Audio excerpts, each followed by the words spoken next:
Hey everybody, this month's roundup is brought to you by Arcane Wonders and their new tile line game Neotopia, which is all about building the perfect city of the future. And we do it by laying out these awesome little Bakelite tiles that are wonderful and clanky, and they represent renewable energy, sustainable agriculture, breakthroughs in technology, and investments in community. And who knew investing in people would be the key to our future? Figure. Anyway, though, it's my turn, and on my turn, I'm going to take 3 actions. And those actions can either be draw more projects into my hand, so I've got stuff to work towards, or move tokens out of these factories and into the adjacent regions so that I can try to fulfill these patterns.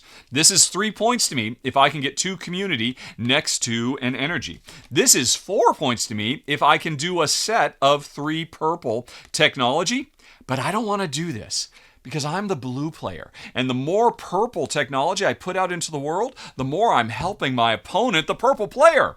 So this one I've been holding on to for a while, and I'm probably not going to do it. Although, to be fair, since I'm not the purple player, helping the purple player would give me 4 points. If this belonged to the purple player and they did it, they'd only get 2 points for helping themselves. But I don't want to help them at all. Right. So, anyway, I've got 3 actions. I'm going to move, ideally, 3 of these things into different regions and try to do this one. So, I need to move blue or reds into regions. And here's a blue and a red. I mean, I could do this right now. I could just move this red right here. And boom, I'm done. That's my first of 3 actions. I've scored 3 points in this region, except I can't, because this region has recently seen this project completed, and they don't want to see it again. Not until something else is done in this region could you do it again. So, that's no good. But I could do it over here, too. I could just move this as my first action, and then boom, I've done this, and I score 3 points in this region. So that's cool, except for the way scoring works, because at the end of the game, we're going to check each of our 3 regions, and wherever we've done the best, which right here is 11 points over here, 13 points over there, we're just going to score our base points. But wherever we've done the worst, we are going to triple our points. And over here, I'm only at 6 points. So I'm going to triple that at the end of the game, which means right now, every point I get into this region is the equivalent of 3 points. So this is where I want to work. You want to keep everything in balance as much as possible. So I need to catch over here. And I don't think I can do this over here, right? Because I can only move purple and greens. And I mean, I could do this. I could move this purple over here and score 4 points, but I'd be helping purple, and I don't want to help purple. No. So I think I want to build over here, but I'm going to do it a different way. I'm going to grab another project. And this is the most valuable one, 5 points versus 3 or 4 or 4. Let's go on ahead and snag this one. That is my first of 3 actions. Now, for my second action, I am going to take this last bit of agriculture that's in this factory. I'm going to move it over here. Boom. Okay, and I've got one more action, but something just happened. Whenever a factory empties out, all the stuff that's in the planning stages fills up that factory. And then we take the tile and we flip it. And oh my gosh, folks, we're near the end of the game. This is coming up faster than I thought. So this reminds us, hey, refill the planning area. Boop, boop, with, 1 of each. Although sometimes these could be, different combinations of things. But anyway, so we put 1 of each. The game is almost over. So I'm glad I'm getting some points over there before time is up. So, now all of a sudden, there's a bunch of new stuff I can flood in here. I've done 1 action, taking a card. I've done 2. And now for my third action, I'm going to grab another one of these greens. And I'm going to slide it over here. Because I remember I'm trying to finish this. And I'm going to put it right here. And you might say, wait, I can't put it there. There's no, you can see places you can build and places you can't build. Well, throughout the game, we pick up these tokens. They're worth 3 points at the end of the game, so they're nice. But you can use them to unlock powers. And I'm going to use this right now to say, I'm going to break the rule and build on the outskirts, just like that. And then just like that, I have made 5 points. 1, 2, 3, 4, 5. And in doing that, I crossed this line and got myself another token. So I lost 3 points, but I got them back. I made 5 points, which was really 15 points, because this is still my weakest area. And then I put this over here. And those were my 3 actions. And then a new card comes out. And then my opponent says, oh my gosh, we're almost out of time. What am I going to do? Which of these am I going to try to get? Because purple's rocking 12, 11, and 9. So this is their best spot to work in too. Although as soon as they make any points, then suddenly this might be their worst spot or this might be their worst spot. There's one more thing I haven't mentioned. Remember, Jen over here is purple. I am blue. my score here is really 11, 12, 13, 14, 15, because at the end of the game, my biggest contiguous group of blue will pump me up. And same over here. I've got 4 more points over here and 4 more points over there. Purple has 3 points over here, 3 points over there, and 3 points over there. So that's another thing that we are having to take into account as we do our best to build the future in Neotopia. And hopefully that gives you a little bit of an idea of how you puzzle your way through this game. And folks, let's get on with the show. And it's going to be a really big show, folks, because I've got 21 games to tell you about that Jen and I played over the last month. Actually, we played 22, but I cannot talk about Space Bees today. Apiary will have to wait because there's an embargo, but I do have a bunch of really fun things to tell you about. And as always, it's going to be countdown format from our least favorite to our most favorite. So I'm going to have a new game of the month just in time for Essen Spiel. Speaking of Essen Spiel, folks, today I'm looking backwards, but tomorrow I'm looking forwards. I'm going to tell you my top 20 most anticipated games for Essen Spiel, and I cannot wait to go for that. But first things first, folks. You want to hear about games? I'm going to tell you about games. And we're going to start, sadly, at the bottom of the list with Express Route. Now, this is an interesting game because it combines my least favorite thing in all of board gaming, pick up and deliver as a mechanism, with my most favorite thing, cooperative gameplay. And I was really curious to see what this would do to mix these things together, because cooperative pick up and deliver is not a usual thing. And this is a really unusual game. And I should say, it is very well implemented. If you like cooperation and you like picking up and delivering stuff, you owe it to yourself to check this out. But the co-op was not enough to overcome my initial and inherent, disinterest in pick up and deliver. But how does it work? It's pretty cool. On your turn, you are going to get to do a certain number of actions, and you can spread those actions amongst the different trucks and a plane that we are trying to coordinate to move all around the United States to pick up packages in one place and deliver them in another. And every round, more and more and more orders are coming in that we have to fulfill. And if we can't fulfill them, we will eventually run out of time, go into the red, and lose. But every time we successfully deliver a package, we take some of that pressure off, and we have the potential to unlock various bonus powers and abilities that we can use for the rest of the game. All very strongly thematically themed to, a distribution network in the USA. So I think everything here works really, really well. But there's one big thing that surprised me. This game is crazy hard. This is one of the hardest cooperative games Jen and I have played in a long time. Even played in just the basic mode. It's super monstrously difficult. And this is probably where my biggest issue came in. There are, like I said, a ton, I forget, like 20 different special powers you can unlock. And in the default mode, you're supposed to have all of them available to you, right? And to me, that was just a bit overloaded. I wanted to say, no, in this game, I'm going to have to focus on these powers or these powers or these powers, instead of just always having everything available. And you can play in that mode, but what does it do? It makes the game even harder. And so I wanted to play at these harder difficulty levels, but we could barely pull off a win at the baby difficulty level. So for a game that I think is really kind of pushing more of a very, very broad, appealing gateway format and gameplay style, it was surprising how rough this game is on players. And to get it into the mode I wanted to play, we really couldn't enjoy it. And that's why, sadly, even though it does everything it sets out to do very smartly, it's just not our bag. Pick up and deliver, we were not turned into converts by number 21 on the list, Express Route. Then we go on to number 20, Spellbook. Now, this is an interesting game from Walker Harding, a very, very popular, very successful designer, and I would certainly say this is a solid design of gathering runes to be able to cast spells, to earn special powers, to be able to more quickly gather runes, to learn more spells, to basically score as many points as possible. Gameplay-wise, I have a hard time not drawing parallels between this and Ticket to Ride. In Ticket to Ride, every turn, a lot of times you just draw a couple cards, draw a couple cards, draw a couple cards, draw a couple cards, boom, lay down a route. In this game, you spend a lot of turns, get a couple runes, get a couple runes, get a couple runes, boom, learn a new spell that will help you in the future doing other stuff. But it's interesting to me. The reason, I mean, the gameplay here is solid. The presentation is great. Really, really nice, high-quality components. But ultimately, it didn't really resonate with me and Jen because, well, it's interesting. I looked on Board Game Geek, and this is officially listed as like a 45-minute game, and that feels about right. Probably, between a half hour and 45 minutes. But for the depth and complexity level of this should have been a 20-minute game. Here's the deal. Imagine Ticket to Ride, where you don't start with any cards in your hand. And instead of taking 2 cards per turn, you take 1. And so, it takes quite a while for this game to get going. And it really shouldn't.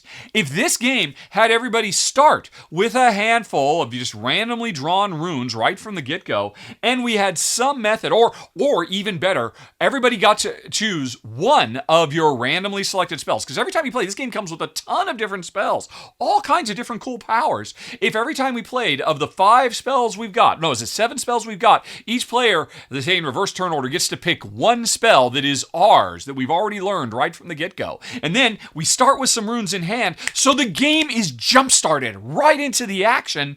That would really, I think, overall improve the game while also cutting its length down in half. As it is, you spend a lot of time taking a lot of baby steps, slowly. And yes, I've got a spell, but, it's just a little baby level 1 spell. And it's going to take me longer to get to a level 2 spell or a level 3 spell. And yeah, it would just took a little bit too long. Like a Ticket to Ride game that takes twice as long as it should because there's a much more slow drip feed. That's basically what we got with Spellbook.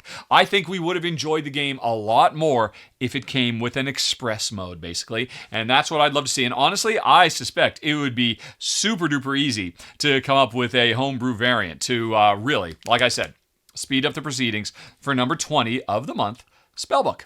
Okay, then we go on to number 19 on the list, The Perfect Wave, which is an interesting game, and if you're at all interested in surfing, I think it's one that's definitely worth seeking out. Now, I'm not. I could care less one way or the other about catching radical waves, but I was still interested in trying it. And what's it all about? Well, basically, what happens in this game is you are drafting and playing cards to your board in front of you, trying to create the perfect wave that you're going to surf. And what you want to do is, if you're grabbing wave cards, you want to play them in ascending order. You want to end with like a 1, and then a 2, and then a 2, and then a 3, and then a 4, and then a 7, and then a 9, and a 10, and a 10, or something like that. Because that represents, at the end, to the far right is where your wave starts, and it gets smaller and smaller and smaller. Much like a real wave. And I thought that was actually very, very cool. Nice thematic touch. You can also, however, grab trick cards that you play above the waves. And these trick cards want you to do different things, like getting different wave values next to them, or different tricks, or not having tricks around, or all kinds of interesting things. And the trick of everything is, folks, that when you're playing these cards to your board, you're playing them face down. And it's not until the end, after everybody is done playing all their cards and filling up, that we do final scoring, which is when players actually ride their waves. And so, one thing that was kind of obnoxious was constantly, right, okay, did I put a 7 here or a 6 here? Let me go back and peek again. Because the rules come around and say, yeah, you can totally peek, but it is important that you keep your wave and your trick secret, because you don't want players, taking away a 7. Because I desperately need a 7, because how I've put, a 6 and an 8, and I need to put a 7 there, because my trick needs a 7, and a 7 comes out. And if you could see everything I'm doing, you would grab that 7 and use it for yourself. So you're supposed to keep all this stuff secret, which was a little bit of extra memory work to try and remember, right, what is it I'm trying to do? Let me peek again. So there was a lot of that stuff going on. I suppose the game would be a lot more pleasant if everybody around the table would just agree, hey, don't peek at my stuff. So I can just keep it all face up and just keep it nice and easy to keep track of what I'm trying to do here. But the other thing is, there is a third type of card you can grab called a paddle card. Because at the beginning of this, as you are playing your waves and your tricks out face down so nobody can see them, you can also play paddle cards that lets you move your surfer token further and further to the right. And the thing is, you need to get your surfer. I mean, it doesn't matter if you make the perfect wave, like in this picture here. If you don't get your surfer all the way over to the right, he's not going to get to surf it. You're only going to surf so far. And by the same token, once a surfer has moved a certain distance, you can't play cards to the left of the surfer anymore. And so you're kind of limiting your abilities the more you're trying to get in position to have the perfect run.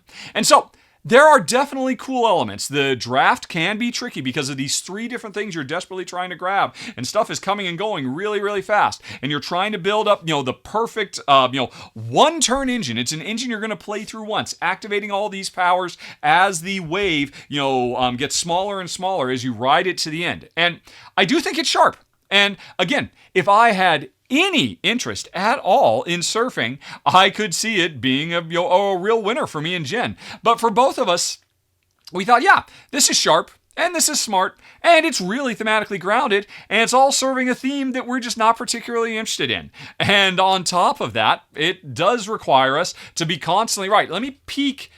Can I even put this card here? Or wait, no, do I have to put this to the left? Because you're supposed to be playing with all your cards face down. It's interesting. Every single picture on Board Game Geek shows the cards face up, because that's how you want to play them. So it's easier for you to remember what you're doing. But nope, you're supposed to keep them face down until it is cool. It is dramatic to have the big reveal at the end and see if your opponent, how well they do. Kind of feels like surfers standing by and watching somebody else ride a tubular wave and all that. But I mean, those are the things that really kind of kept me and Jen from falling in love with it, which is why the Perfect Wave comes in at number 19 on the list. Now, let's move on to number 18, Skyrockets, which is interesting. It's actually a sequel to a real-time cooperative game that came out last year, I think, called Kites. And right now, I'm just going to call it, folks. Unfortunately, man, it doesn't look like there's any pictures of this at all on Board Game Geek, are there?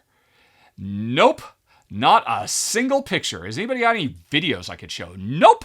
So I can't show you anything, folks, right now, except for the back of the box. But in a nutshell, what we're trying to do is keep a magical fireworks show going. And that fireworks show is represented by colorful sand timers. One sand timer goes down after 30 seconds, and 50 seconds, and 70 seconds, and 90 seconds. And what you're going to do on your turn is you have a hand of cards. You're going to play a card that tells you to flip 2 of those sand timers. And since all the sand timers are kind of out of sync with each other, you're trying to pick the right card to flip 2 to keep them going. Because you don't want to flip a sand timer right after it got flipped, because then it'll run out. And if a sand timer ever runs out, we lose a point. If we lose 3 points, we lose the game. So, we are trying to stay alive and coordinate. I might want to play this blue-red, because I think, hey, the timing's going to be working pretty well, and I play that, and that's very, very cool. But I didn't flip the yellow, and the yellow's about to go. So I say, hey, I'm going to play this flip. Do you have something in the yellow? Can you take care of the yellow after I've done this? Yes, okay, boom, I'll do that. And then, boom, you jump into the yellow, and there's a lot of high-pressure, real-time back and forth going on between players as we're trying to do this. And it works, just like Kites did before it. Now, I would say overall, Skyrockets is a superior game to Kites because I think it's a little bit more approachable. It's a little bit less punishing than Kites was, and Jen and I were able to put ourselves into it really quickly. Plus, it's got another excellent element. If you remember The Crew, a cooperative trick-taking game, The Crew comes with, I don't know, a booklet of like 50 different missions or something like that change the rules in various ways. Skyrockets comes with 30 unique different fireworks shows you want to put on. And some of the ways these different fireworks shows change the rules of the game are incredibly clever. I mean, like, really, Jen and I, we played, I think, 4 games, and I just kind of jumped around and did a few different ones to get a sense. We lost our first one, we won our second one, and then we're like, oh, hey, let's jump up to a medium level one, and we lost that, and then let's try another one that's similar to it, but a little bit easier, and then we won that, and we're like, yeah, this works. And if you're looking for a high stress, very, very interactive, working with other players under extreme timed crunch, cooperative games, with really, by the way, absolutely gorgeous art to represent all these magical fireworks shows we're putting on, and an absolutely epic ton of variety in all the different ways they can change the rules, like limited communication, or you don't have a hand of cards, you've got card piles you're drawing from, or you have to fulfill random cards instead of, there's lots of different things this game does. It's worth checking out Skyrockets. The only reason it comes in so low, personally, I'd probably rank it a fair bit higher, because I really dug it.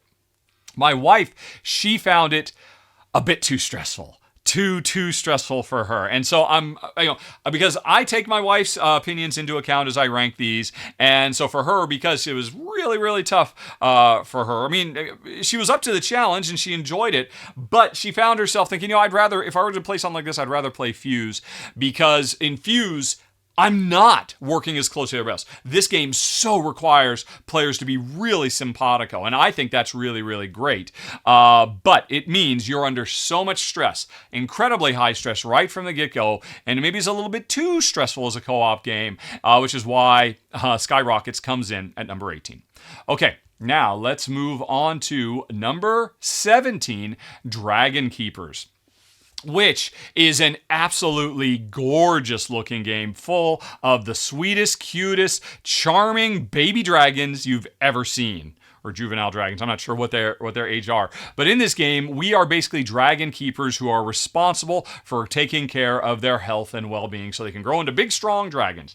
But really, at its heart, this game is a very clever card game where on your turn you have a handful of cards that represent all these different dragons you'd like to play to your table in front of you, so you can score points and unlock bonus powers and all kinds of stuff depending on what bonuses are available when you play the cards. The thing is, say I've got a hand of 3 red dragons and a green dragon. I would really, really, really like to play those 3 red dragons and get a big triple score. The problem is, in the center of the board, there are 2 face-down decks. One which shows the left side of the left page of a book, and one that shows the right page of the book. And whatever the book is showing currently is what you can actually play. So like if you look at what's on screen right now, I can only play 1 green dragon, but I want to play 3 red dragons. And now I have a green dragon in my hand, so I could say, oh, I'll just take advantage of this right now and play the 1 green dragon, but I'll only get a dinky little point. And so what I could do is, hey, you know what? I'm going to draw this blue dragon underneath the left page. And that means that card is going to flip, and then maybe, hopefully, I'll reveal a 3. And then I do, and it's 3. Oh, but it's 3 green dragons, and I still want to play red dragons. All right, well, I'll take this green dragon on the right, and hopefully the new card that's revealed will give me what I want. Now, and so, over time, you are collecting a bigger and bigger and bigger hand of all of these dragons, trying to get them into set collection, and hoping that the book will let you play what you've got in hand, to the best of your ability, and score big points. Like if you could play 5 green dragons at once, you get a massive point income. But will the 5 in the green card come up at the moment you've got 5 green cards in hand? Maybe, maybe not. It could sound very lucky, right? But here's the brilliant thing. On your turn, after you take 1, 2, or 3 cards, which adjust the book as you're going, you can then take cards that are in your hand and play them back to the book. You can turn them back over. So in that example, the cards I was taking, trying to get a 3 red in play. You know what? I didn't. It ended up being 3 green. But one of the cards I took, but one of the cards I have in my hand says, hey, you know what? You can play this card back onto the book and change the green into red. And then all of a sudden it says 3 red. And so I gave up a card I would have liked to have scored, but instead I turned it into a way to modify the deck. Then I can play the cards I want, get the big payday, and then here's the extra interesting thing. Even though it's not your turn, if you had 3 red dragons at that point, you could play them as well.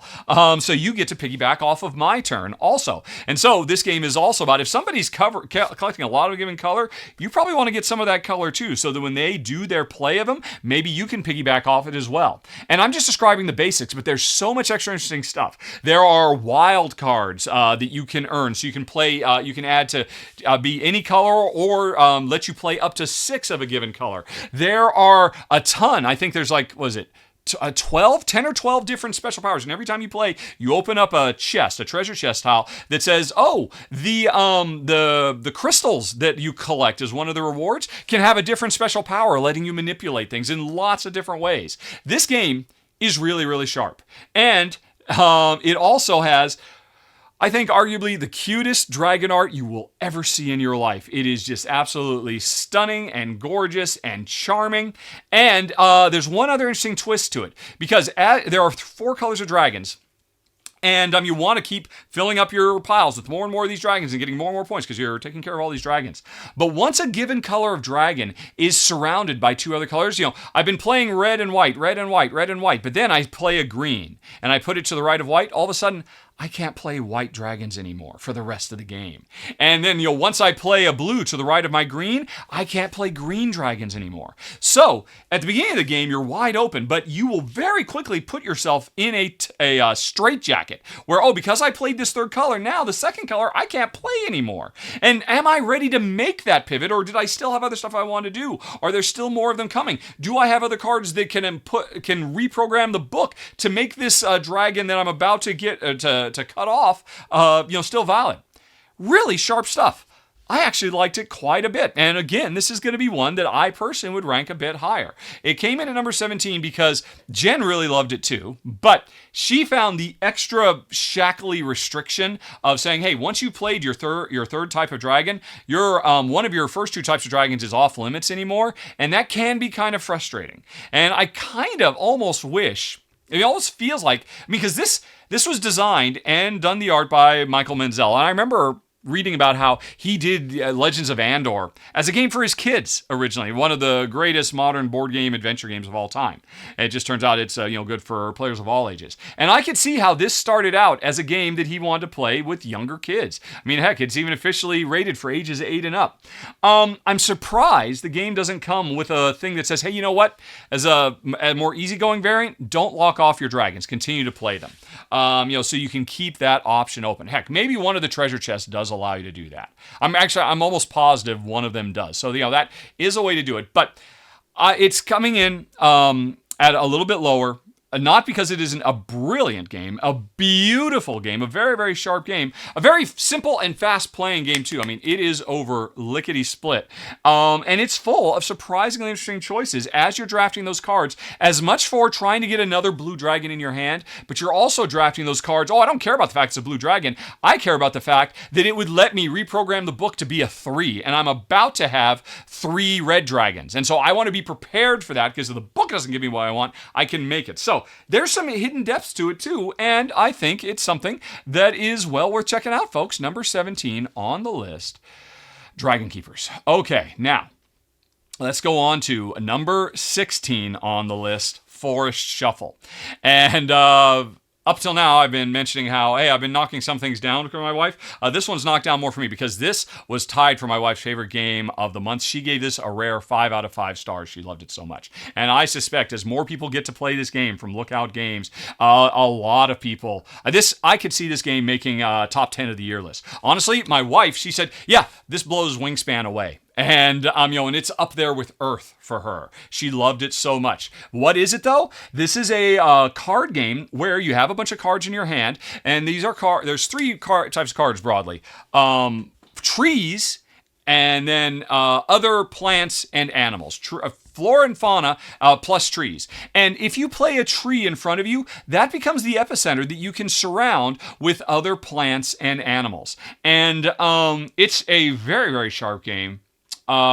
Because there are so many different animals.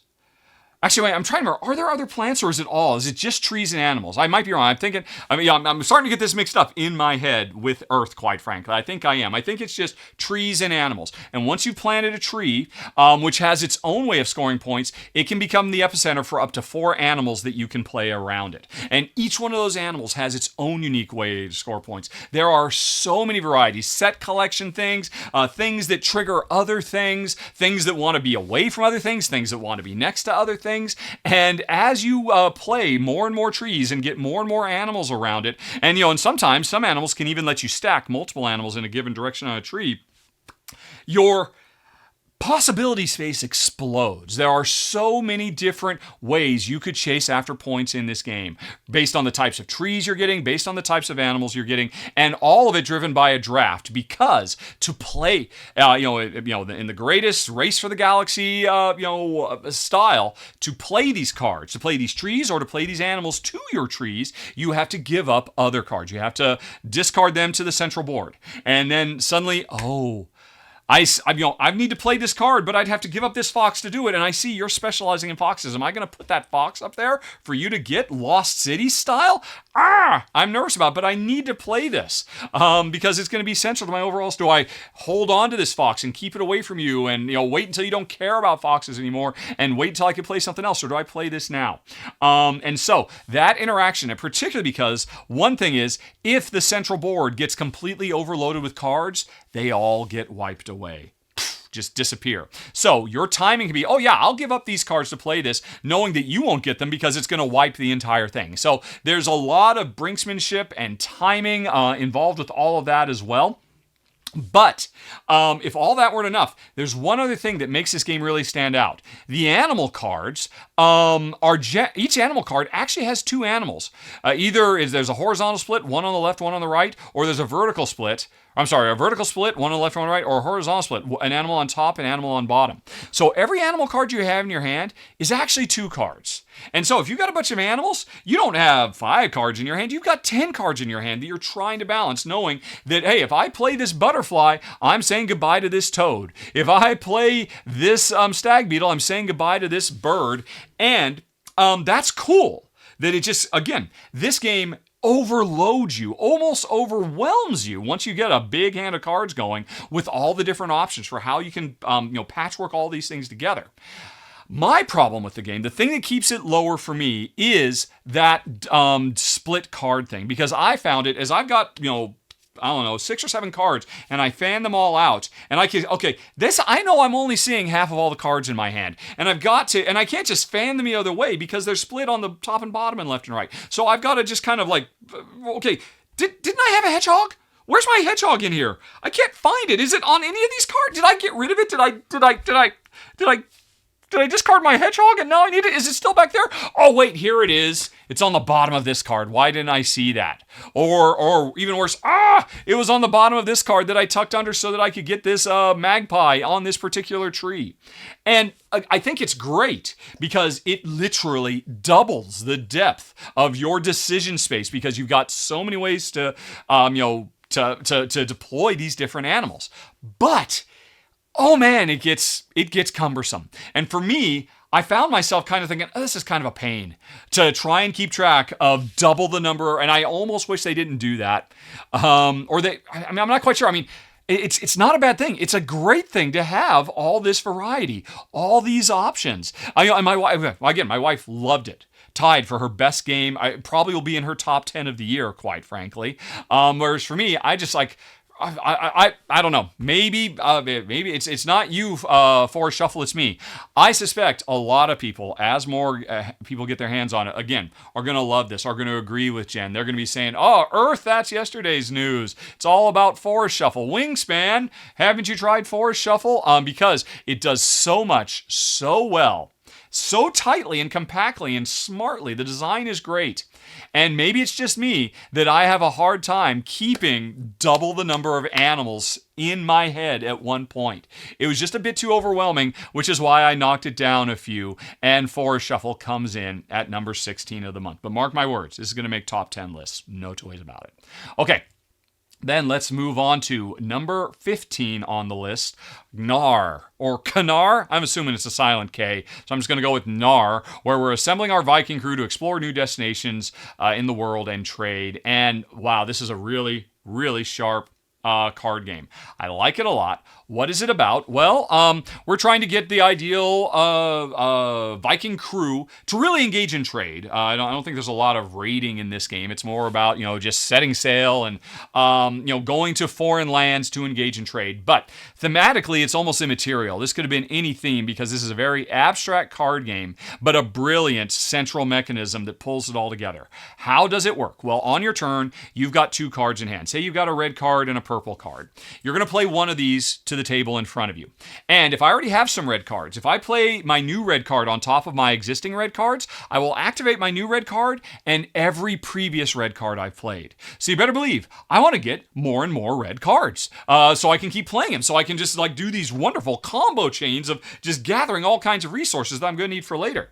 But the problem is I start my turn with 2 cards in my hand, I end my turn with 2 cards in my hand. So I play the red card, trigger, the chain of actions, and then I look up on the main board, and I can't grab any card I want up there. I have to grab the card from the red space. And it turns out in this picture, that means I end up getting a green card. And I don't want green cards at all. They're useless to me. But I really wanted to trigger my multiple stage red action knowing that I'd get a green card. Was it worth it? Well, now that I've got a green card in my hand, maybe I want to start collecting other green cards and building there. Even if I'm putting my awesome red, engine to the side. And that is brilliant. It is so sharp, so simple, and easy to understand, and just instantly works. I think players just get pulled in really, really fast as you're making tough decisions right from the get-go, because it's so satisfying. Hey, the more I play these reds, or the more I play these purples, that's great. But then I end up going and getting a blue card, and now I'm going to have to shift. Am I going to pivot, or am I going to find ways to make lemonade out of lemon? Because there are things you can do. There are abilities you have that can say, oh, I know I played a red card, so I'm supposed to pull from the red, but I'm going to use this resource and pull from the yellow anyway, so I can get another red card. But I might want to use those resources for other things. But folks, I've only told you about half the game, because, like I said, we're collecting a lot of resources, and a lot of what we're using them for is to go on journeys to other lands, where it says, oh, you need so many of X, Y, or Z to be able to go on this journey, or so many cards played of a given color. And if once I do go on that journey, hey, all those cards I was building up to make that engine, they're gone. They all set sail to go to that new land. And I've lost all those cards. I've lost that little engine I've made, but I certainly got some time out of it so I could go and get that new land card. And the interesting thing is, when I get these new land cards, they've got multiple actions on them that can be triggered, that can actually be kind of let's see, is there a picture of them lining up? Of course there's not. Come on, give me a picture of the land cards. Okay, here's a picture. So the more lands we explore, you can see they start creating these columns of actions. And one of the resources I can get are these jewelries. If I give up a single jewelry, I activate everything in the leftmost column, both with whatever I started with on my ship and all the lands I've been to. But say in this picture, if I could give up two jewelry, I'd activate the first and the second column, and I'd get to unleash 6 additional bonuses that are going to help me out. That's awesome. So that's, there are 2 completely different resource gathering and harvesting and usage systems in the game that work really nicely together. And it's a blast. It's a lot of fun to play. And both Jen and I were very, very impressed by it. And here's the deal, folks. Any other month, this would have come in much, much higher. I could certainly see myself, wanting to go back to this game and play it more. Now, what I could also see, though, is at its heart, it's got this brilliant, super simple, super clean and elegant system. I would love to see this system brought into a heavier game. Because at the end of the day, all we're doing is just gathering resources to draft cards. But this system of, hey, play a card to trigger an action, but then get a card I don't want, and then try to figure out what to do with it. I could see this in like more of a midweight Euro and Alexander Pfister kind of thing, and boom, we'd be talking Game of the Year type stuff. As it is, you've got this brilliant system driving a very light, simple, fast-playing game that is a lot of fun, but probably not quite as big as what Jen and I are looking for as a general rule. It's a little smaller, really sharp. And gosh, if it were more than just me and Jen, if I wanted to on a regular basis play a really smart card drafting game with like 3 or 4 people, this kind of level of depth would be perfect for fast play. But for me and Jen, it was a little bit on the light side as a 2-player only game. Not that it didn't work, it's just I think we'd want something, generally speaking, a little bit heavier, and I hope someday to see the brilliant card play of Knarr in a bigger, heavier game. Well, who's the publisher of this? DTT. Who was it? It is Bombix. Bombix! Give me the Knarr sequel. Or actually, just even give me an expansion to Knarr that adds like an extra board where, we're doing a little bit something more, moving around from world to world, something a little bit more than just set collection, which is basically what all this drives to. One of the smartest set collection games I played in quite a while. But still, I just want a little bit more to bump this up from its current spot, number 15 on the list. Knarr. Alrighty, then let's move on to number 14 on the list, Nucleum, which I know is going to come as quite a shock to a lot of people because I think this is going to be in a lot of people's top 10 of the year. The latest design from, what a combo. Simone Luciani, one of my all-time favorites, and Dave Turczi, one of my all-time faves too, and they have come up with something really, really great. It's interesting, a lot of people liken this to a mix of brass and barrage. And honestly, I don't see the barrage. This is not a mean, in-your-face, screw your opponent over game like barrage is, but I totally see the brass influence and maybe the economic energy generation of barrage, just not the really cutthroatedness, cut your opponents off type stuff.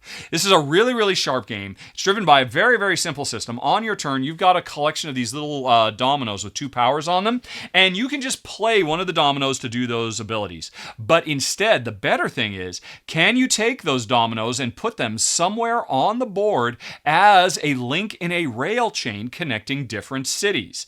If you can do that, and you can match the colors of the cities to the colors of the 2 sides of your domino, then you get to do the domino actions, which you could just say, I'm just going to play this domino and just do the stuff and my turn is over.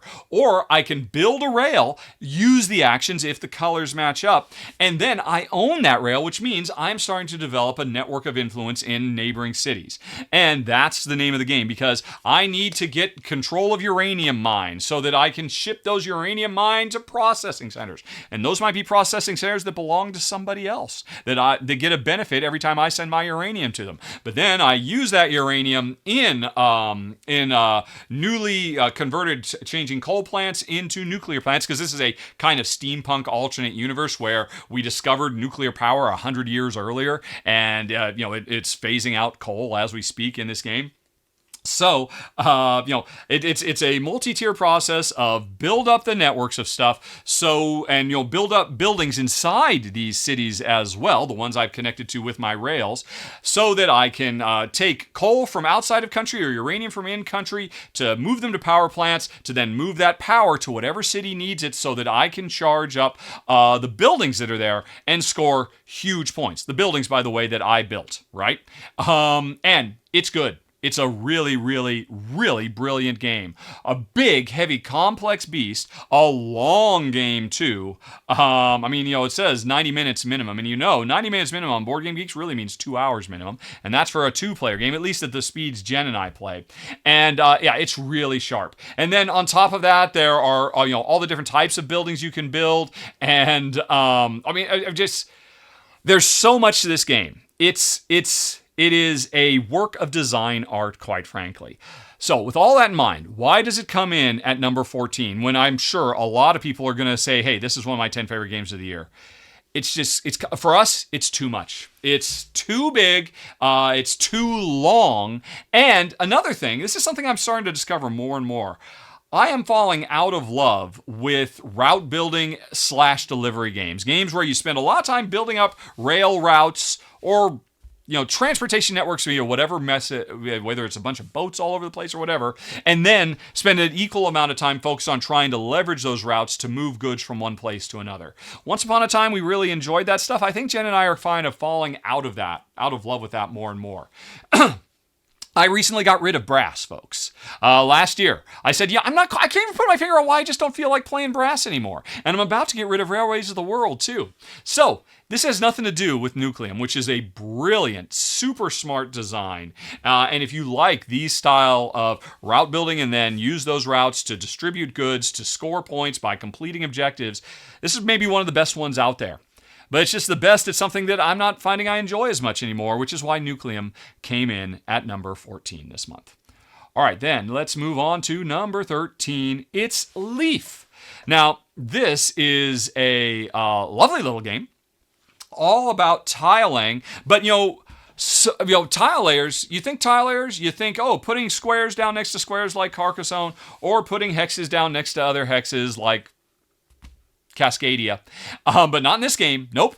In this game, it's actual leaves, dried up, very colorful, beautiful leaves that are falling to the forest floor that are the tiles we're laying. And this creates such an interesting organic feel to it, because you've got all kinds of different shaped leaves that have multiple tips on them, and when you put a new leaf onto the table, you're trying to connect as many tips as possible between the new leaf you're putting down with the leaves that are already there. And the more tips you can connect, the bigger chain of actions you will get to do, and that is super satisfying. It's a lot of fun to play. Jen and I both enjoyed it quite a bit. It is a bit challenging, though. There is something to be said for, hey, I know exactly how this square or how this hex tile will lay next to other tiles. And Jen and I did find, as we were playing this game, and we were trying to anticipate, right, okay, with the cards I've got in hand, I could play I could play this leaf, or I could play this leaf over here, I could play that leaf over there. Right. Okay, I can see this leaf has 4 tips on it, but how many of those tips will actually touch leaves out there? And we were constantly, this is something my wife does a lot. She has a hard time visualizing tile laying, and she's always having to pick them up and move them around and rotate them and see how they play out, especially in like polyomino tile games. But in this game, I found I was having to do it a lot too, because because of the weird organic shapes of these leaves, trying to figure out, right, exactly how are they going to interact, created for us. It's a fast game. It's a smooth playing game, but it did become a little bit of a barrier to entry. Like, they were constantly, right, okay, I know I want this because I've got a card in my hand that lets me play the big super 1, 2, 3, 4, 5, 6 tipped leaf. But where can I put it? And now I'll have to systematically rotate it and try to put it everywhere around the board to figure out where it would go.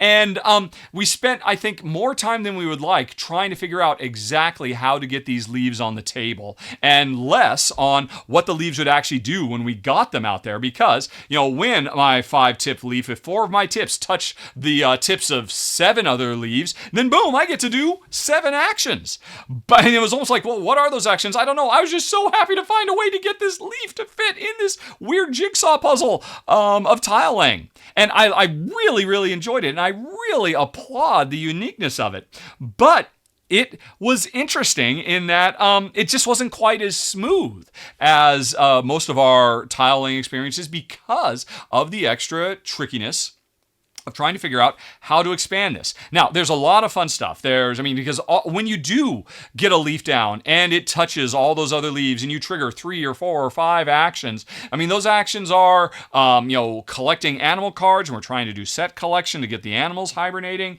It was, there's so many things. Or, collecting more cards so we can play more leaves, or trying to play multiple leaves together. And, there was just a lot of really cool stuff. But, I'm looking at myself right now trying to figure out, how does this leaf fit with these other leaves? I'm not quite sure, and it just takes a little while to figure that out.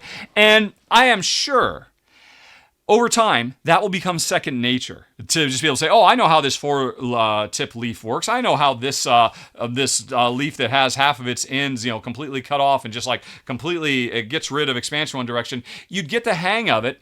But it is it's not a barrier to entry, but it did kind of slow down the game for us a little bit, because we spent too much time just thinking about not the strategy of how we wanted to leverage our leaves, but just how can we even play these things. So that got a little bit in our way, and was otherwise a brilliant, beautiful game that we still enjoyed. And again, folks, any other month this would have made my top 10 of the month. I'm just saying, why didn't it make my top 10 of the month this month? Well, that's why, and that's why Leaf comes in at number 13.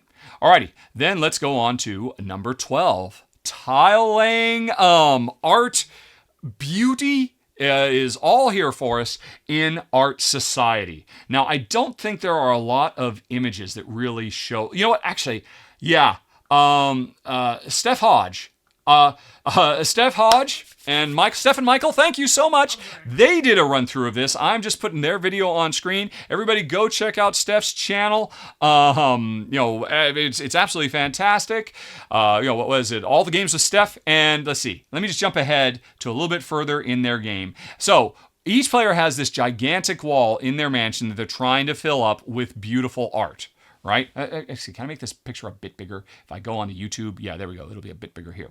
So they're trying to fill up their wall of art, but there are restrictions. You can, I mean, if you get a landscape, you can't put it next to another landscape. If you get a portrait, you can't put it next to another portrait, that kind of stuff. But the frames around the art that you're drafting for, you do want to get those next to each other. So you want to get the silver frames next to the other silver frames. So there are interesting and challenging restrictions. And you can see what a great job Michael is doing here, getting them all, and Steph, she's getting all these little holes filled in because she's trying to get everything fitting correctly. But as you're going along, you can also get these little accessory tiles to fill in all those holes, which I'm sure is basically what Steph is planning on, because those can be a lot of extra points too.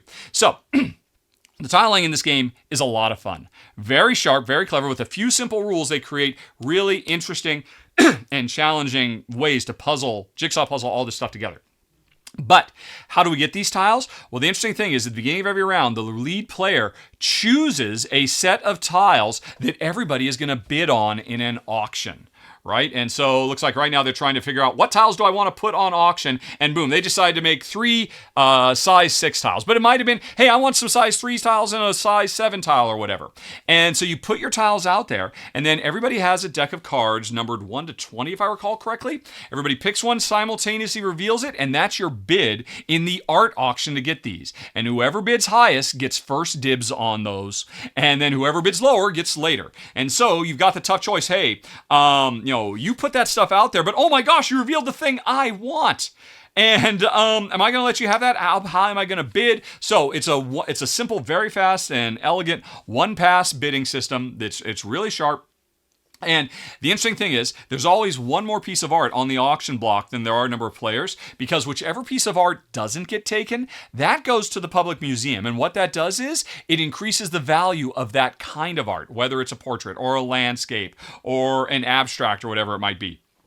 And so, I know leaving this one behind might be making something more valuable that you've leveraged, because you have more portraits than me. I have to take this portrait so I can catch up with you with portraits, but I really want this landscape because I don't have any place I can put a portrait on right now, because I can't put portraits next to other portraits, or I want to match the different frames around my art next to each other. Or there's another cool thing too. On your map, on your wall that you're trying to fill, there's an eye line where you're trying to put the type of painting that you anticipate is going to be the most valuable at the end of the game. And can you fill that up with that? And then, will that be the most valuable? Well, that's up to you and the other players. Do you hedge your bets and put all kinds of stuff in the eye line? Or do you pick, okay, it's probably going to be one of these two, so I'll just try to fill my eye line with only these 2 types of things. So that's another element. This game is great, folks. The production value is fantastic. All the original cute little art that's reminiscent of real artistic works. The dual layer boards. I've never seen this before. The dual layer box cover is really, really nice also. And it's a fun, sharp, great tile layer, and a really good auction game too. My only real complaint is the official rules, as Steph and Michael are showing here, is after you play your paddle, say what your bid was, it's supposed to cover up all your old bids. And that Jen and I did not like, because we did not want to try to memorize, right, have you played, how many high cards have you played versus low cards? We found it was much more fun to actually splay our cards out, so I could at a glance say, right, if I play this 15, I can see you've still got a 17 in your 19. How likely are you to do that? I feel like I'm pretty safe. Do you really value this enough to use one of your last 2 cards? Because I can see you played your 20 and your 18 and your 16. So I'm feeling pretty good about this 15. But you're not supposed to do that. You're supposed to keep all that information secret, and then anybody who has a better memory is going to win, quite frankly, because they'll generally have a better idea of how likely their bid is to succeed, and they can therefore successfully bid lower more regularly. I only warn you if you're playing with somebody who has a really good memory for this stuff, and especially if you're playing a 2-player game, it's gonna, honestly, I just don't see any reason not to come up with, here's a Rahdo variant for you folks. When you play your paddles out, splay them so you can at a glance see all the numbers that have already been played, so you can make more informed decisions about how you should bid in the future. That's how Jen and I, we got about halfway through our game, we're really kind of miserable with all this memory stuff. And then we thought, okay, let's just lay them all out, and then it really came to life, and we really, really enjoyed it a lot. This would be in my top 10 for the month. No 2 ways about it. maybe, I'm guessing, maybe my number 6 instead of my number 12. It's gotten bumped down a little bit because I do not like the memory element of the bidding. And I don't know why. I wish the rulebook had for an advanced variant, don't cover up your old bids with your new one. Just lay them out splayed so everybody can see what everybody's previous bids have been. I can see why they didn't want to do that, because it slows the game down and it makes it more crunchy as everybody's trying to guess, or not guess, but figure out exactly what's the likelihood you'll outbid me if I bid a 4 or a 7 or a 12. But as a 2-player game, it so elevated the experience and made it rocket to the top for us. But even still, played with a little bit of, well, I don't know, I think you've bid high a lot. I'm not really sure. I'll just see what happens. Even still, it's a great game. Number 12 of the month. Art Society. Okay, then let's move on to number 11, Cargo Empire. Now, this was a sponsored preview that I did for a game that is crowdfunding, or will be coming to crowdfunding soon. And it's interesting. I talked a little bit ago about how recently, when I was talking about Nucleum, I've noticed I'm losing interest more and more with the idea of building a lot of routes and then using them to deliver a lot of goods. Cargo Empire is one of the games that has made me realize that here's what I want. I don't want to do both of those things in a game. I either want to spend all my time building the routes and focusing on that, like Carnegie, or on the flip side, in a way I've never seen before, Cargo Empire says, no, all the routes are already there.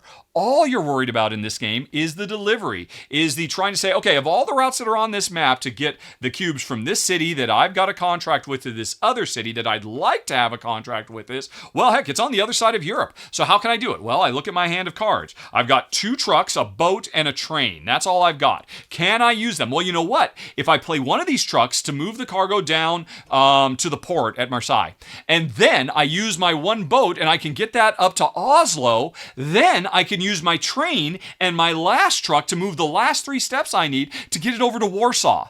And I'll play all my cards and I will get this good delivered from one side of the map to the other, and that's an awesome puzzle. That's what you're doing turn after turn, trying to puzzle out based on the transportation cards you have in hand. Right, where do I want to deliver from? Where do I want to deliver to? And with the transportation cards I have in hand, can I make that happen? And that's a fun puzzle that you get to grind on over and over and over again. But that's only half of it, because once you make the delivery, we have these progress meters for our ships, our trucks, and our trains. And the more we use train cards, the more our train moves up on the overall progress meter. The more we use our boats, the more the boats move up. And the thing is, we want these to move up because as they travel on these little progression tracks, that's how we unlock more cards. And it's because if I that was great. I had a really powerful turn. I got to move all my transportation up because I played a lot of cards and I made a delivery. But now I'm out of cards. Next turn, I won't be able to do anything. But because I played all these cards, and especially if I use target, if I make deliveries to targeted cities where I have private contracts, or there's a group of public contracts we can deal with as well, then I can get bonus advancement on the track. Because, hey, if I can just move my train 3 more steps, I'll get another train and another truck card. And with those 2, I'll be able to make the next delivery I want to do. And that means after I've done that, I can move my train and my truck up again. And if I move my truck up 1 more, I'll unlock another bonus, objective that I'm trying to pursue. Or I can get a private contract with a city. It's good stuff, folks. I was very, very impressed by this game because it does pick up and delivery in a way I've never seen before that, quite frankly, is superior to just about everything I've ever seen. It's one of the coolest, most innovative pick up and delivery games I've ever seen, and it's made me completely reevaluate how I feel about the entire genre. It comes in at number 11 this month, and you'll see it crowdfunding soon. Cargo Empire. Okay. Then let's move on to number 10, which is actually a triple feature. It is the first 3 expansions that were released for Rolling Realms. The meta commentary, Rolling Realms, the Rolling Realms promo pack, plus Rolling Realms, the Terra Mystica pack, and Rolling Realms, the Libertalia pack. These were the first 3 packs that were released for one of the best roll and writes there is, quite frankly. And the reason it's one of the best roll and writes there is because every time you play a game of Rolling Realms, you you are going to play 9 different separate roll and writes sequentially over the course of the game. And the original game came with a bunch of unique roll and writes tied to, famous games from Stonemaier, which is, the publisher of Rolling Realms. But ever since this came out, other publishers are teaming up with Stonemaier Games to make promo packs of their games. So, first of all, a promo pack of Rolling Realms that is themed to Rolling Realms, which means, hey, it's a little mini roll and write game where I've got 3 dice and I'm trying to ensure, wherever possible, I get unique values on every face of the die to score more points. That's nice. But, what's it? Terra Mystica? Stonemaier has nothing to do with Terra Mystica, but they worked with the Terra Mystica folks, I guess at Capstone or something like that, and came up with a new little roll and write game where I'm rolling and using the dice to try to make connected lines from one side of the map to the other and get to different, high-scoring areas in between by crossing bridges. And it's like, boom, this is like a totally new game. And then there's the third one, which is based on Libertalia, which is all about trying to get the dice used that will create an ascending series of pirates to play. So you're trying to get them put in, but this is not like you have to play them one after another. You can jump ahead. If I put a 3 next to the 3 that's already on there, that's a 33. And now whatever's below that, I could put a 25 below that, and I can't put a 35 because that would be higher. It's another sharp, fun little roll and write minigame, and all 3 of these just so beautifully plug in to regular Rolling Realms. And I already loved Rolling Realms. And here's the deal, folks. I got to play 3 of these. These are the first 3 that ever come out. By now, 20 of these have come out, and so there's 17 more I've got to get, and I enjoyed these so much. I feel like I need to start seeking them out. Each one of these promo packs, I believe, is like $5, so I'm probably going to be making an investment pretty soon because I want more Rolling Realms variety, because the Rolling Realms first 3 expansions of the Rolling Realms promo, the Terra Mystica promo, and the Libertalia promo proved to me it works like a dream, and it's awesome stuff. Okay. So that was number 10 on the list. Now, let's move on to number 9, Philharmonix. And, folks, I apologize. This should have been in a roundup a couple of months ago. I apologize to the publisher. I think it's Acrona, if I recall correctly, is the publisher. I should have talked about this sooner, but you can go check my run-through and my final thoughts. Suffice to say, this is a brilliant worker placement game about players trying to manage a space orchestra, flying around from galaxy to galaxy, getting the best musicians out there, and trying to put on the symphonies that the people on different planets want to hear, especially the rich patrons who will give you all kinds of special powers.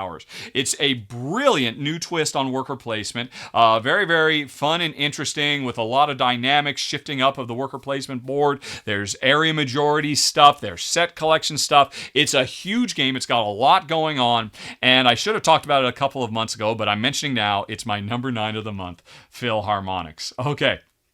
Number 8 of the month is another sponsored preview for Nocturne. This is the latest from Flat Out Games, and my gosh, Flat Out is on such a tear. They can seem to do no wrong.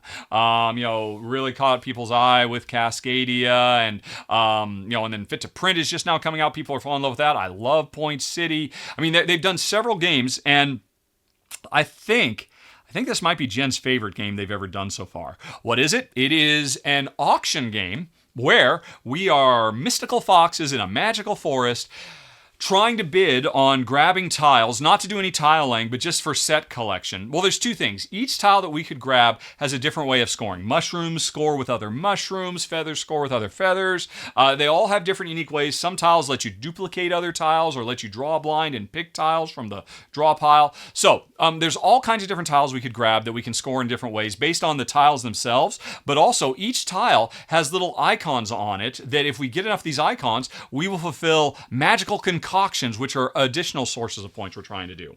So every tile is effectively a multi-scoring tile, depending on how you can get it.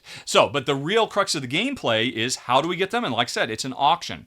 What happens is, let me jump back to the beginning before a lot of stuff had been grabbed. Somebody puts a token out, puts out the number 1 token. That's them putting a bid of 1 on whatever tile they just placed it on, right? Now the next player says, oh, well, okay, I don't want you to have that. I'm going to raise you and go up and put a tile, what do you call it, a bid on the next tile adjacent. And then, okay, I'm going to bid on the next one, and then you're going to bid on the next one. And eventually, the bidding will get too high, everybody else will pass, and whoever bid highest, nowhere near where the bidding started. The bidding started over here, but it ended over there. So somebody wins that tile, they start using it for set collection, or maybe it has some special power, or maybe they just needed it to fill their concoction. They won that, but the chip that they bid with, they've lost it. It stays on the board and it is out of hand. And all the players who didn't win, they can bring all their chips back. So in a future round, they'll be more powerful in future auctions. But if you want, on the way back from bringing your chips back,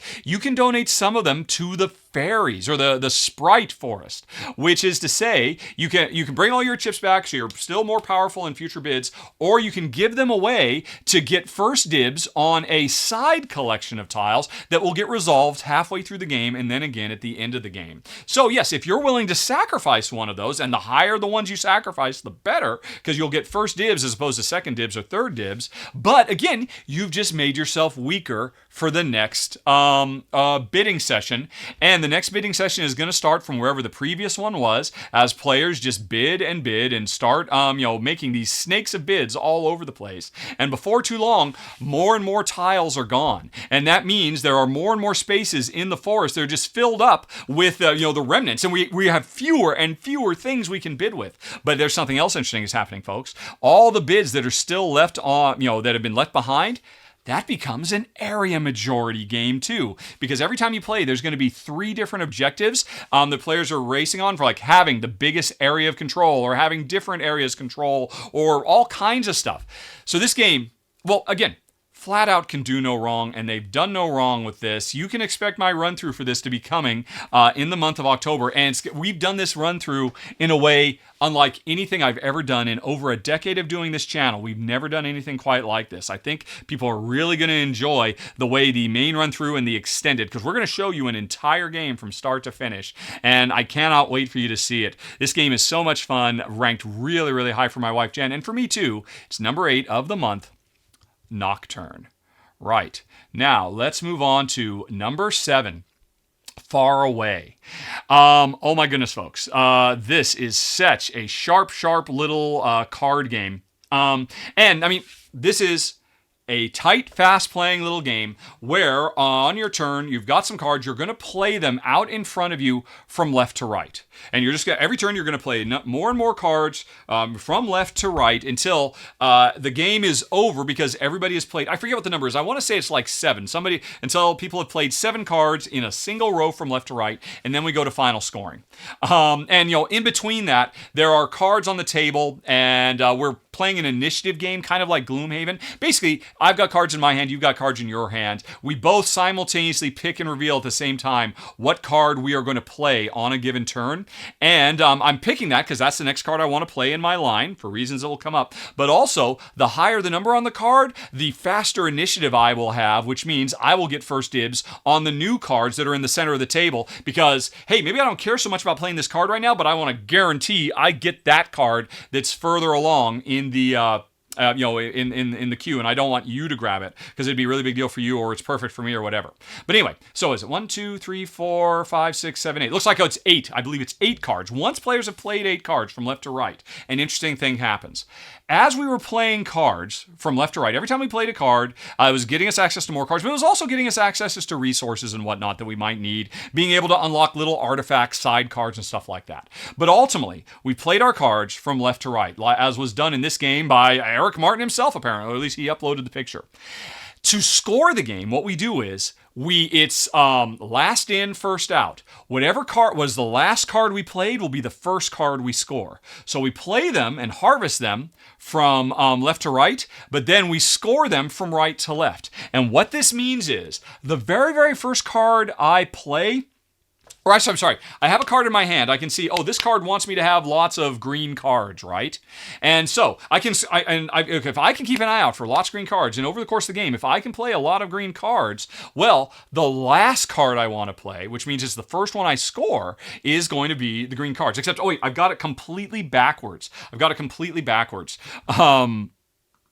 Because what happens is, once we get to the end, and we played, I'm pretty sure it's the 8 cards, at least it looks like it's in this picture, it's the 8 cards, right? Once we've done that, we flip all of our cards face down, right? Then we start revealing them one by one from right to left. So if I was planning on a lot of green cards, that's the first card I play. And by putting that down as the very first card I play, it's going to be the final card that is revealed during final scoring. And if it says, hey, get 3 points per green card, that means I set myself a goal for the rest of the game when I'm playing them to get lots of green cards. Because the last card I play, like in this case, whoever played this 65 says, hey, get 3 points for green or orange cards. That'll be the first thing they reveal, and it'll be worth nothing to them. And so that was a terrible place to play that card. They wanted to play that card somewhere to the left of where all the greens and oranges are. And as you can see, right after they got an orange, and so they've totally gotten it backwards. This is so brilliant, and it's so fun and simple, but puzzly. Jen, my wife, who said this was tied for her game of the month, and it's one of her rare 5-star games, which means it'll likely be one of her favorite 10 games of the year. This will almost guaranteed be in my wife's top 10 of the year, quite frankly. It's so good. And I think it's great, too. It's coming in my 7 of the month. Because you get your starting hand of cards, you see what cards are out there, and more cards are going to come out throughout the game, and this kind of reminds us both of Agricola. In Agricola, at the beginning of the game, you get a handful of cards and you make a plan for your entire game. And then you spend the whole game trying to stick to that plan.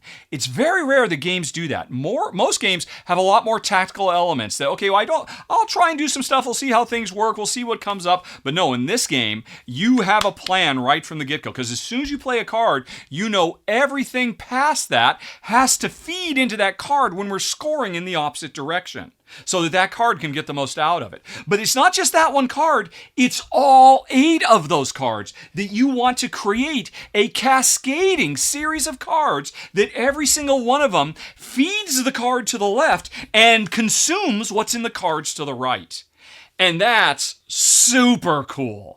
Super duper cool. We like it a lot. It's a brilliant, fun little game. So much richness in a game that will last you like 20 minutes. And then you'll just immediately want to play it again and see how things evolve. And I haven't even talked about everything. I haven't talked about the artifacts and other stuff. But suffice to say, folks, Faraway, like I said, mark my words, it'll be in my wife's top 10 of the year when we do that later on. And it's in my top 10 for the month as well. Super impressed by number 7 on the list, Faraway. All right, now let's go on to number 6, Printing Press, which is a sequel of sorts to a game that came out either last year or the year before, Gutenberg, which I very much liked. It was about, the early days of the invention of the printing press and starting out. That's what this one is too. But the gameplay is pretty much nothing like Printing Press. This is a card drafting and tile laying game where over the course of 3 weeks, we are trying to make the best printout page we can, and it's done through a bunch of really wonderful mechanisms, starting with very smart entwined drafting, because at the beginning of each of the 3 weeks, there are going to be, let's see if I can get to this part of the game.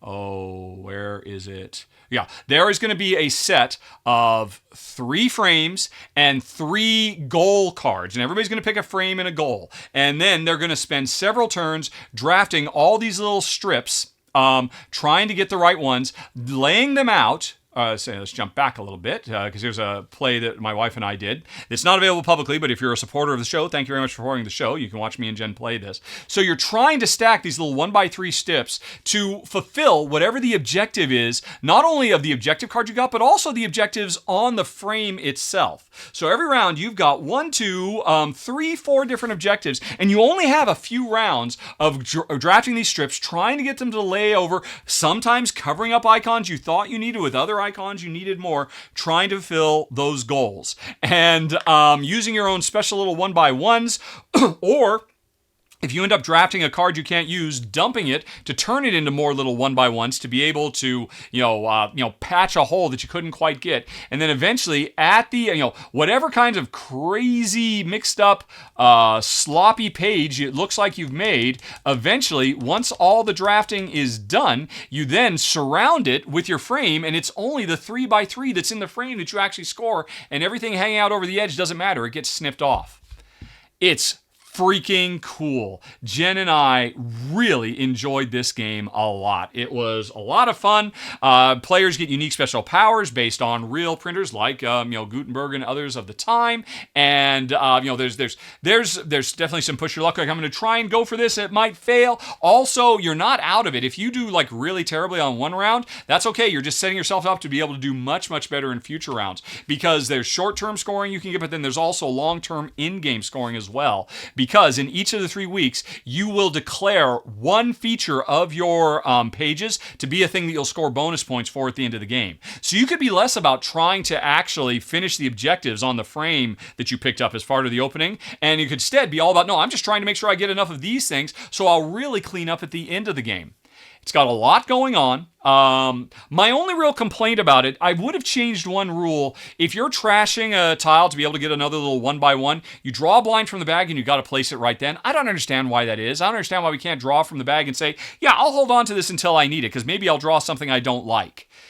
I would almost be inclined to house rule it, and maybe, this probably would push up at least one more space, maybe 2 more spaces in my overall, if we were not required to use those tiles the moment that we trash a drafted card and we say, oh, give me the tiles, and oh, I don't like this one either. Great. But I would be super happy if, but I'll use this later. This will definitely come in handy later. You can still use them for just increasing your speed and efficiency. So it's okay. I don't complain too much, but it could have been even a tiny bit better and made it a tiny bit richer. But even still, I'm super impressed. Number 6 of the month, easily, a lot of fun, but could have been even better with a slight tweak, is Printing Press. Okay, now we move on to number 5 of the month, House of Cats. Oh my gosh, we are getting into potential top 10s of the year, quite frankly, folks. I don't know. I mean, there's a bunch of games at Essenspiel that I'm sure will probably push up, but currently, as of today, right now, House of Cats is one of the 10 best games I've played this year. But again, there's 20 or so games that might supplant it that are coming out at Essenspiel. But why is House of Cats so great? Well, first of all, let's not bury the lead. It's from designer Christian Asmundsen Osby, who's done a lot of really great stuff, including other really wonderful roll and writes. One of my favorite designers, really. But this was a big surprise to me. He's teaming up with William Attia, the designer of Caelus. One of the all-time granddaddy super Euro designers. We haven't seen him for years. I mean, he did Spirium a few years ago, half a decade ago he did Spirium, which was, as far as I was concerned, was superior to Caelus, which I know is blasphemy for a lot of people. But then we haven't seen him do very much. And now he comes back with a roll and write, and he reminds us why he is one of the greatest designers of all time, because this is one of the greatest roll and writes of all time as far as I'm concerned. This silly little roll and write about making a house for cats, the House of Cats. Now, what is it? Okay, let me try and summarize. First of all, the game comes with 4 different sheets of paper, 4 unique levels, 4 different houses. Each of them have different ways that they change the fundamental scoring and rules of the game. So there's a nice bit of variety built in. But that's not where the real variety comes from. Because, well, first of all, let me explain the game. It's a roll and write, right? You roll 4 dice, and each player is going to pick independently, bingo style, 3 of those dice, and they have to put them adjacent to each other. So in this case, I might say, hey, I'm going to take the 3 and the cat and the mouse, or I'm going to take the 5 and the cat and the 3, or something like that. And then I have to put them adjacent to each other on my layout for the house I'm trying to make, right? I think there's a picture here showing a finished house. Yeah. So the thing is, this is a finished house where it looks like, oh, look, there's a size 4 room. It's 4 4s all next to each other. It's a size 4 room, and that meant it unlocked the level 4 ability. That's all really great. But it's not like it came out that way. It's not like somebody said, oh, look, 4 4s, I'll take them. No, somebody, whoever did this at one point said, you know what, I'm going to take a 3, a mouse, and a 4. And then later on, they got a 5 5 4, and they decide, hey, let's put this 5 5 4 over here, because we're trying to make some 5s over there, and we're trying to make more 4s over there. And then eventually we had a 5 5 4, and hey, let's have this 5 go next to this 5, because we can maybe make another 5 over here and put the 4. And in the meantime, we've done it. We've gotten all the 4s together, and then we get to activate the size 4 room ability. And then, not for nothing, hey, if all I care about is numbers to make size 2, 3, 4s, or 5 rooms to unlock the different powers, why do I care about the mice and the cats that I can place? Well, it varies. Each one of the different layouts, like this is the simple one. Every time I put a mouse down, wherever it is, I eat the cheese on the row and column, and I'm trying to get all those. So you're just trying to spread your mice out. But there's other ones like, hey, in a given area, Mice are worth nothing. But as soon as you put one cat in that area, suddenly every mouse is worth points. And so you're trying to get the cats and the mice together in basically 4 different ways, depending on which level you're playing on. So that's all very nice. All of that makes for a really lovely, middle of the pack roll and write that would probably be a keeper for us. But that's not what makes this game special. What makes this game special is, as part of setup, we grab a handful of these power tiles. There's a bunch of them. And what we're going to do is we are going to grab a random assortment of them. Let me go back. I think it'll show it here. And we are going to slot them to program what a size 2, a size 3, a size 4, and a size 5 room will do. And every time you play, it's going to be a different combination of special powers associated with different size rooms. And so you can get radically different feeling games if a really powerful power ends up on a 2. And then all of a sudden players are wanting to make size 2 rooms and activate that power. Or the best power is on 4, so we're trying to make 4s. Or, hey, making 3s and 5s, these 2 powers really combine well together. So I'm really trying to make that happen. This is the secret sauce. It's something that roll and writes can often have a problem with. Yeah, this is a lot of fun, but really the only variability of this game is what will the dice roll? And I'm still doing the same thing over and over again every time I play. There's so many of them. And where does the variety come from? This game has 4 completely different maps built in, but then each one of those maps has 4 times 3 times 2 times 1 different combinations. 6 times 5 times 4 times 3. I think there are 6 powers. So 6 times 5 times 4 times 3 different variations, because it matters whether the get to move dice around, get to shuffle numbers from one place to another is in the 3 spot versus the 5 spot. So this game has more replayability built into it than baked into it than things like rolling realms or Welcome to the Moon. It blows my mind, and honestly, I would like to see this idea brought in where we're so used to seeing, hey, when you do a certain thing, unlock this special power, use that special power. But what if these games made those powers themselves modular so that you get rewarded with different things for doing the same thing every game, whether it's, complete a set or build a building or finish a room full of cats and mice. Wow, this game is something really special. It is leaps and bounds above most roll and writes. I think it's one of the best roll and writes I've played. It's probably my top 5 roll and writes of all time. And again, should I be surprised? You've got one of the designer of one of the greatest modern board games of all time, Kalis, and as far as I'm concerned, another one, Spirium, working with a really successful modern designer who has done great things in the roll and write space. Avenue is phenomenal, and so is Riverside, and so they came together, Atia and Osby, and made something really special. My number 5 of the month. House of Cats, which honestly, when I sat down to play it, I did not think that this was going to be ranking so high for me. A potential nominee for my top 10 of the year, House of Cats. Okay, let's move on to number 4 on the list, Humanity. Oh boy, do I like this game. This is from designer Johan Levitt, who designed one of my all-time favorite worker placement games, Myrmes, and then kind of disappeared. And hasn't really done much of anything except like little story puzzling games and whatnot. But he is back with a vengeance. 10 years later, maybe over 10 years, with a whole new tile laying game set on Titan, one of the moons of Saturn, as we are deploying our astronauts to do good science in that very inhospitable region. And the gameplay here is absolutely wonderful because the way it works is, you usually on most turns you have 1 to 3 of your astronauts available. Your astronauts can do one of 2 things. They can either activate the modules in your base to harvest resources or clear away debris or do various and sundry things depending on what modules you've built. Or you can send them back to the module fabricator to grab new modules that you can then, build and expand your base of operations. The tricky thing is, when you send one of your astronauts back to the fabricator is a gigantic time wheel. At the end of every round, after everybody's used all their astronauts, the the fabricator is going to rotate. Let me see if I can fast forward to a place where it happens again. I saw it a second ago. Should have just Pause there. All right, so I'm doing stuff. I'm playing the 2-player game. This run-through will be coming very soon, by the way. Hopefully before Essen, because this, I'm calling right now, folks, this is going to be the sleeper hit of Essen. This is going to be the game that people who played it, if people like, hey, what's the big surprise that nobody's talking about that you played? If people play this is the one they're going to mention. Humanity is something really special for so many reasons. But okay, I just wanted to show. So at the end, first of all, any modules that didn't get, they're gone. And then this rotates. As this arm rotates, if it passes any of your astronauts, that's when they get to come home. And so this game, in the same way that Mirror Me's kind of reinvented worker placement, this game to me reinvents the time track mechanism of Thebes and Tokaido and Glenmore, because it is a big monstrous time track game where you might send your astronaut to the fabricator and grab a module that means you won't see that astronaut come back for a long time.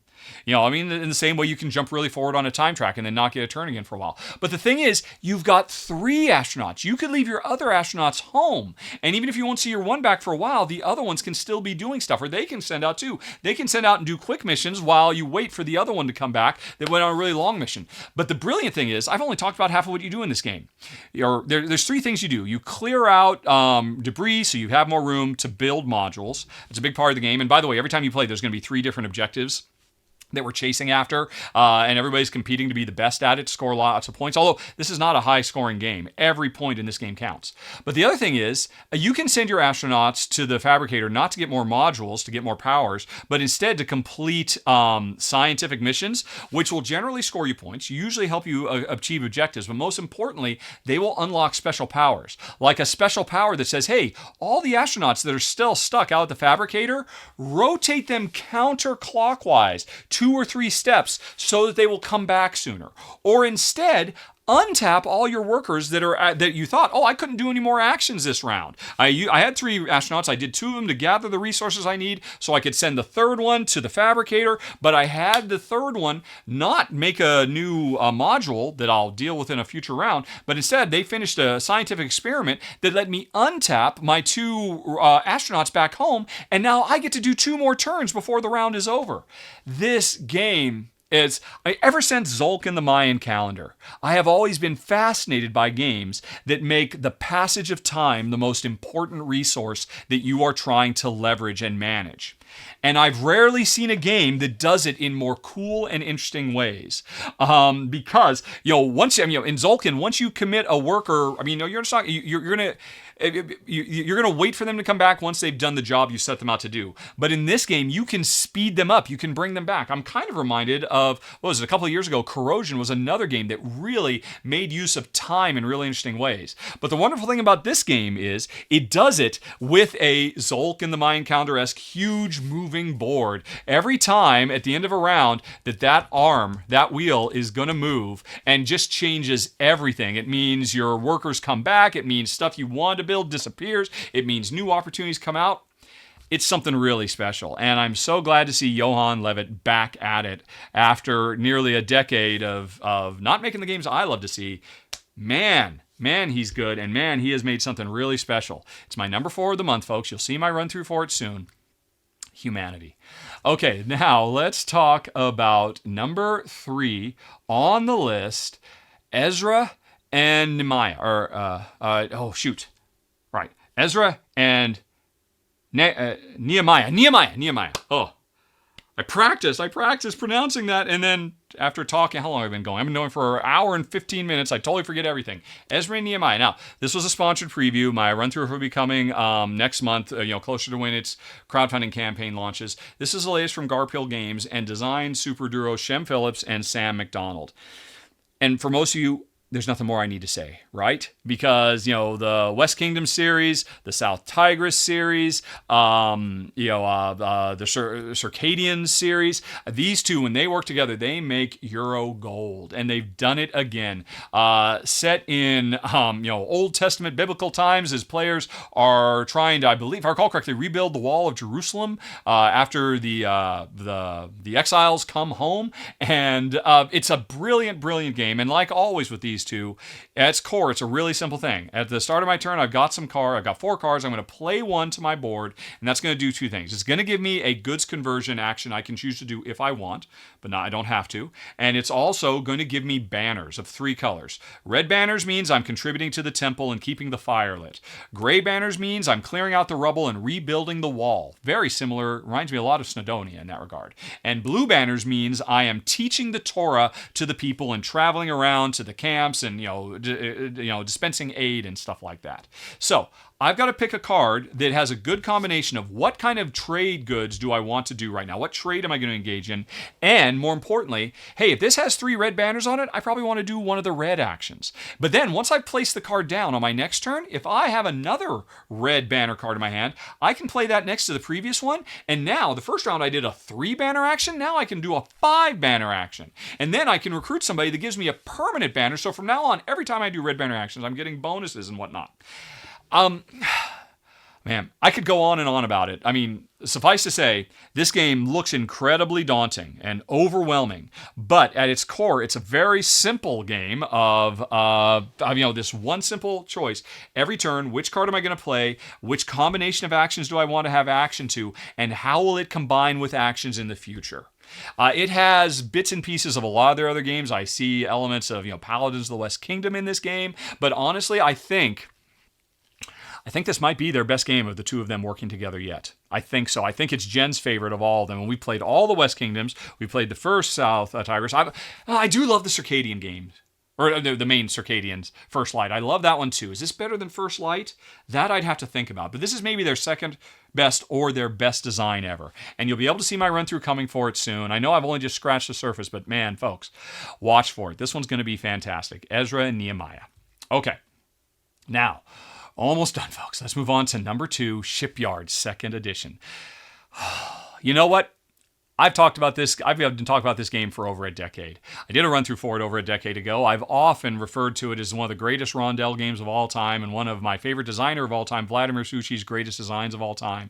And here we are in 2023, and he's revisiting it and bringing a new lick of coat, or a lick of paint, a coat of paint, a new lick of something, but a coat of paint to revisit one of his great all-time classics, and it shows that it is just as good as it ever was. This is not a game that when it comes back, it needs to be tweaked and balanced this game was ahead of its time in some of its brilliant mechanisms, and I'm just going to leave it at, Vladimir Suchi, he knocked it out of the park over a decade ago.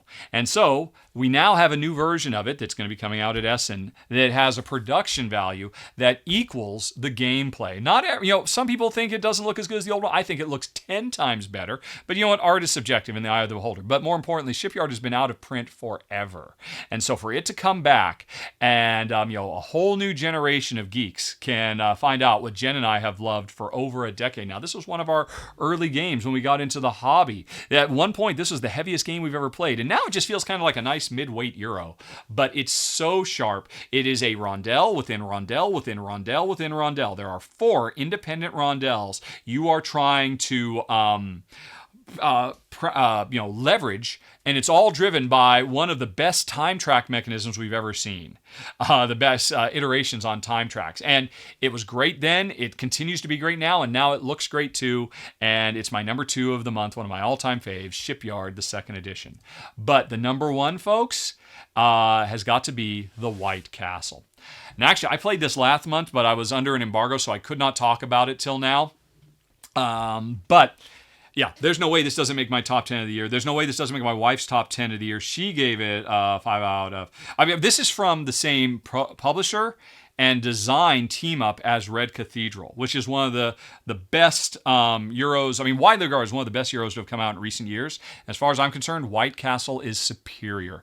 This is a dice worker placement game, or dice, with a nice dollop of dice drafting, with a ton of tension and really exciting moves you can make, full of incredible combo-tastic moves you can make. That I can do this particular move that will trigger like 3 turns worth of moves off of just this one move I'm going to make, and you do that a lot. This game gives you many opportunities to feel smart and satisfied with the choices you're making, and you only get 9 turns. So it's a fast game too. You are going to take 9 turns. But remember, every turn you take should have 2 or 3 turns worth of actions if you combo things well together, if you can pick the right dice at the right time and get them into the right place. And I think it's fantastic. I have heard some people worry that it's not that great for 2 because one of the features of being able to stack dice goes away and the game becomes a bit too punitive. That is incorrect. I am here to tell you this is a phenomenal 2-player experience, and I do not feel shortchanged at all. There is always a way to do whatever it is you want to do, even if you can't stack dice. It would be neat to be able to stack dice, but it is not necessary at all. I guess you could use the AI system and bring that in as a 3rd player if you wanted dice stacking, but at no point did Jen and I say, oh man, I really wish I could stack my dice. Just, it's a worker placement game. You took that space. Okay, well, you know what? I can use this other die over here and then and do what I want to do via a 3-step combo instead. So you didn't freeze me out of anything. It's just always looking for the best combo chain you can do with only 9 turns to try to get your meeples deployed to the soldier training fields and the gardening and the working your way up the White Castle in terms of intrigue. There's basically 3 different mini games going on: a harvesting mini game, and a set collection game, and a progress, tech track game. They all come together with a great drafting and dice worker placement system that you play over literally 9 turns. So this is a fast game that gives you the feel of a game that lasts. It feels like you played a 3-hour super crunchy in-depth Euro in less than an hour. And that is something to be celebrated. I haven't seen something like this since a couple of years ago when we had Zapotec. And I think White Castle maybe does it even better. Sorry, Fabio. Zapotec was amazing too.